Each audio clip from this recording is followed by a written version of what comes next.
Oke ya. Assalamualaikum warahmatullahi wabarakatuh. Selamat sore semuanya. Berjumpa lagi bersama Joko Arek nih guys ya. Nih kali ini saya akan membahas tentang santet-santet lagi guys. Dimana sekarang di bulan-bulan ini YouTuber itu rata-rata digemparkan dengan ilmu santet, ilmu santet, ilmu santet. Tapi rata-rata santetnya double semua. Saya kasih bocoran sekali lagi guys ya. Yang namanya santet, tenung, dan sihir itu tidak bisa mewujudkan benda apapun dari badan tubuh ke dunia nyata ya. Contohnya paku, silet, keris, katanya itu santet, sekarang ditunjukkan di dunia nyata itu mah bohong. Dari badan manusia itu dikeluarin santet yang berwujud benda yang namanya paku, silet, apa itu, jarum, itu bohong, itu permainan. Ada yang bilang sama saya, katanya kalau saya itu ini hanya trik sulap kamu, yang asli ada. Saya tantang yang asli yang mana, coba tunjukkan kepada saya. Karena tidak ada sejarahnya santet itu dikeluarin dari badan, keluar paku, keluar silet, itu nggak ada. Masuknya gaib, keluarnya juga gaib. Contoh orang ngobati kena santet ya, pasti dia makainya doa dan tenaga dalam, itu doang. Karena apa? Santet tidak bisa berwujud, dia hanyalah gaib, paling angin. Dia angin keluar dari mulut si pasien yang sakit itu paling lagi gitu, kalau nggak mutah. Nah, itu saya percaya. Tapi kalau keluar dari benda-benda yang dipindahin ke media, kelapa, telur, itu semuanya bohong. Itu hanyalah trik-trik sulap ya. Katanya ada bilang, oh saya pernah belajar mas begini. Coba belajarnya di mana, gurunya di mana? Saya pengen belajar juga. Kalau memang ada yang bisa mindahin begitu ya. Tidak ada. Begitu hanya trik-trik sulap, hanya mencari keuntungan semata waya. Orang yang nggak tahu itu dibohongin aslinya kamu itu. Kalau masalah buul ditanam di samping rumah atau di perkarangan rumah. Emang benar, itu emang ada buul ditanam itu. Tapi tidak harus buul didapat, enggak. Yang kita hancurkan sihirnya, bukan buulnya. Buul itu hanyalah media yang bisa menyampaikan ke tempat yang kita tuju. Contohnya, buul itu ditanam di samping rumah yang kena santet, yang dituju. Kalau tidak diantarkan buulnya, orang yang kita tuju nggak bakal kena. Ya. Kedua, kita harus memenuhi syarat rambut atau baju si pasien kita ambil sedikit atau kita robek sedikit, kita masukkan ke buul yang kita tanam di pekarangan rumah. Jadi kita kalau mengobatin orang kena santet, tenung, dan sihir, tidak harus kita mencari buulnya, kita hancurkan sihirnya ya. Jadi cara menghancurkan gimana bang? Cara menghancurkan ya kita punya keyakinan kamu apa? Doa, dilantarin tenaga dalam. Semua orang punya tenaga dalam. Tenaga dalam itu gimana sih makanya? Tenaga dalam itu makanya di saat kita membaca apa yang kita yakinin itu, kita tahan napas, ditarik dari hidung, baca mantra yang kamu yakinin apa, buang ke mulut. Nah itulah, itu sudah termasuk tenaga dalam ya. Semua orang itu punya tenaga dalam, cuma cara membangkitkan, cara menguasainya kurang begitu tahu karena belum ada yang ngasih unjuk. Tapi bagi saya semua orang itu punya tenaga dalam.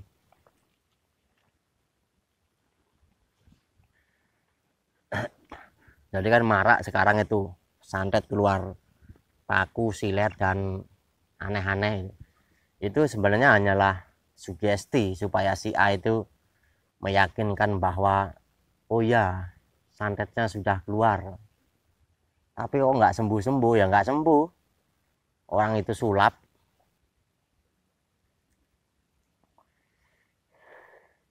Ada juga yang mengasih barang-barang begitu lewat medianya Prewangang. Contohnya Prewangang itu dia mempunyai sahabat bangsa halus sejenisnya, entah itu jin, entah itu setan ya. Ya dialah yang disuruh untuk menaruhkan benda-benda yang aneh itu. Ada juga yang begitu.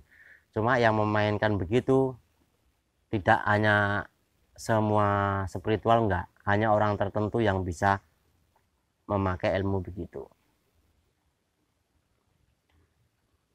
Jadi santet itu tidak harus mengeluarkan barang berbentuk apapun dari si pasien, ya begitu kawan-kawanku semuanya. Jadi biar Anda itu tidak gagal paham semuanya, biar tidak tertipu oleh seorang oknum-oknum orang pinter yang mengaku orang pinter.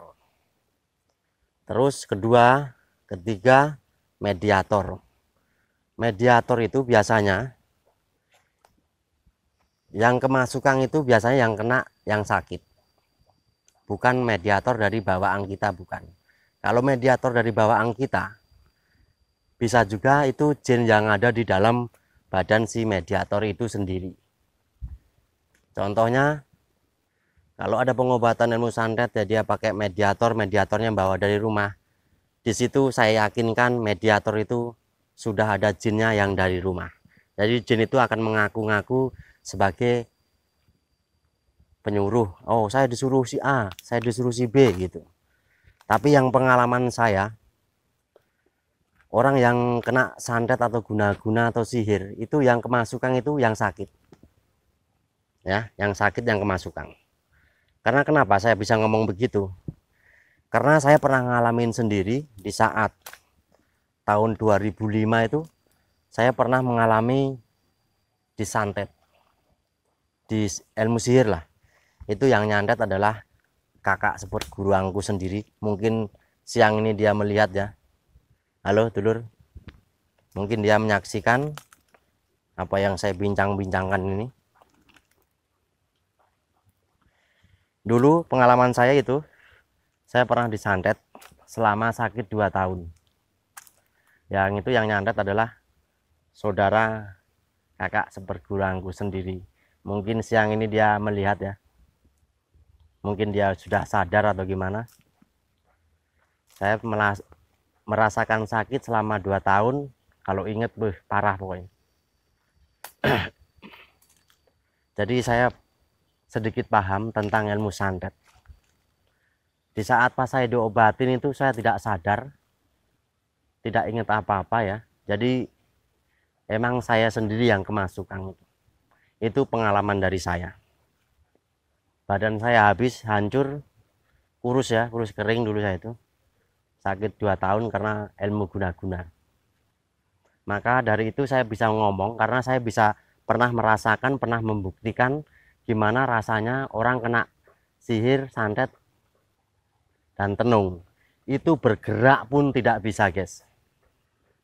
Boro-boro mau jalan ke tempat orang yang disebut orang pinter, kita mau jalan kaki aja loh, tidak bisa. Badan akan lemes, nggak ada tenaganya. Terus setiap malam itu saya mimpinya aneh-aneh ya. Mimpinya itu kayak di tempat hutan, kadang-kadang dikejar-kejar orang, mau dibacok, mau dibunuh itu. Itu mimpi saya setiap malam. Terus pengalaman saya lebih sadis lagi.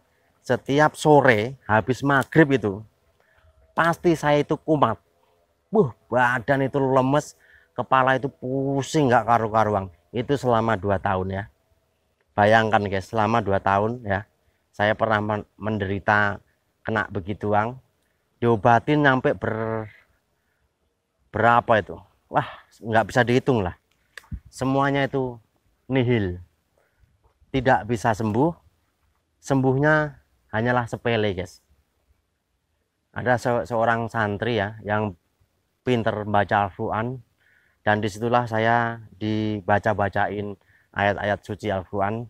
Disitulah saya mulai beraksi, langsung tidak sadarkan diri situ. Itu dia seorang pemuda dari Bangkalan sana ya, Bangkalan Madura. Sebenarnya dia itu terus terang orangnya kalau masalah ilmu tidak tahu, tapi dia itu ayat-ayat suci Al-Quran dia paham betul dan membacanya tuh pinter gitu. Dia nggak membaca pakai buku, nggak, dia langsung khatam dia. Nah disitulah saya percaya kalau santet, tenung, dan sihir itu bisa dikalahkan dengan doa. Karena saya sendiri pernah membuktikan, pernah merasakan ya. Bertahun-tahun saya diobatin kemana-mana tidak sembuh. Sembuhnya sama seorang santri yang masih muda. Disitulah teman ya dulu, teman saya juga. Dia mendengar kalau saya sakit, dia akhirnya berkunjung ke tempat saya. Disitulah saya dibaca-bacain surat-surat dari Al-Quran gitu ya. Itu saya mulai beraksi. Hampir ada satu zaman saya itu kemasukan ya, tidak tahu saya itu ngomong apa, saya tidak tahu. Karena zaman dulu nggak ada HP ya, jadi nggak ada HP yang bisa buat ngerekam begini. Jadi saya cuma katanya saya memang begini, ngomong tadi begini gitu. Alhamdulillah saya sembuh.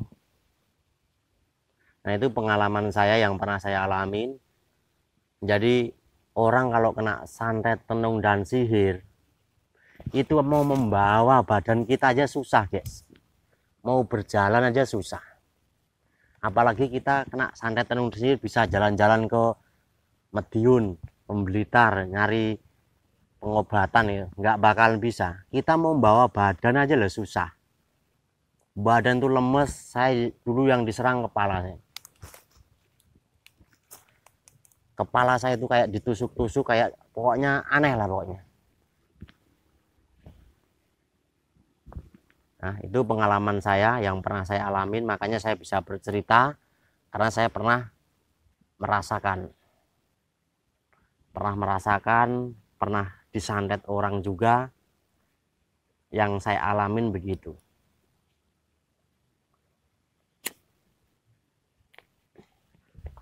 Makanya dari situlah saya, kalau sudah sembuh ini, saya kepengen belajar tentang ilmu santet itu kayak apa ya. Jadi yang ada di konten-konten YouTube itu beda sama yang pernah saya rasakan sendiri. Karena pengobatan ilmu santet itu bukan mediatornya yang kesurupan, tapi yang sakit yang kesurupan. Paham saudara semua? Biar Anda tidak gagal paham, tonton video ini dengan baik-baik.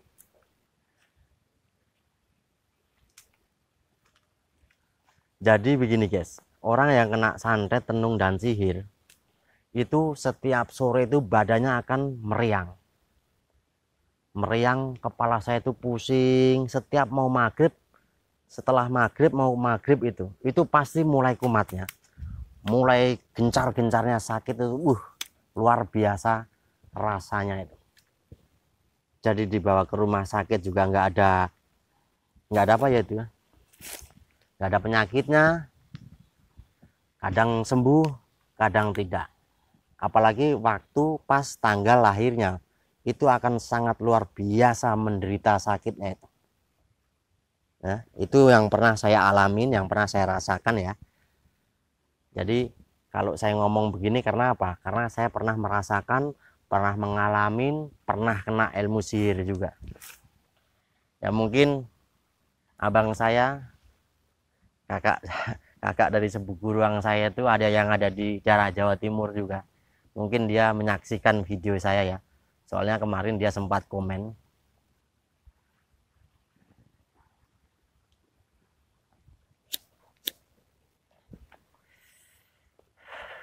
Oke ya guys ya, saya akhirin dulu sampai sini. Lain waktu kita sambung kembali. Ada salah dan ucapan yang saya lanturkan pada siang hari ini, saya mohon maaf yang sebesar-besarnya. Akhir kata, wassalamualaikum warahmatullahi wabarakatuh. Assalam persaudaraan dan salam seduluran buat rekan-rekan dimanapun Anda berada. Oke, salam otak waras.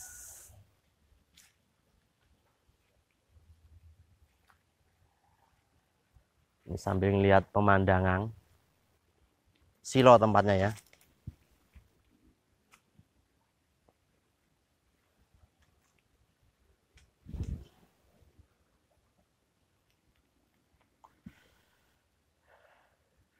Itu rumah saya yang di belakang. Rumah saya dikupengin hutan guys ya. Rumah saya itu di tengah-tengah hutan. Jadi masih pelosok bener. Nah di sana tuh.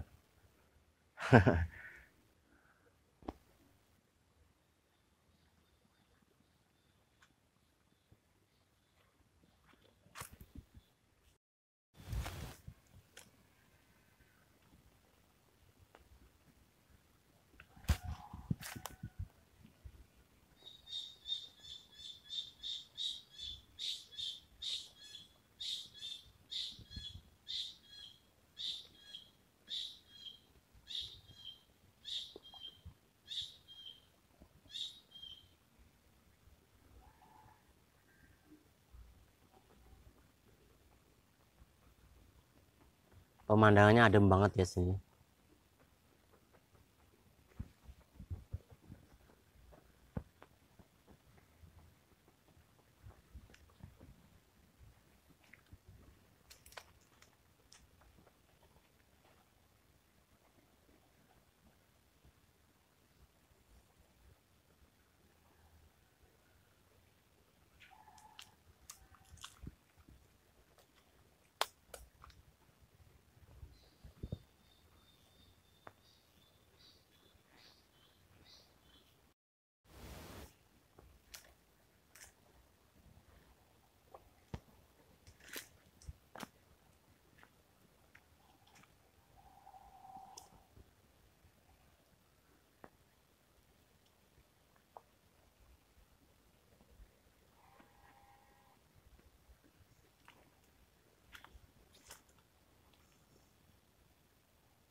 Tempatnya bagus banget ya. Di perkebunan ya. Di kayak hutan.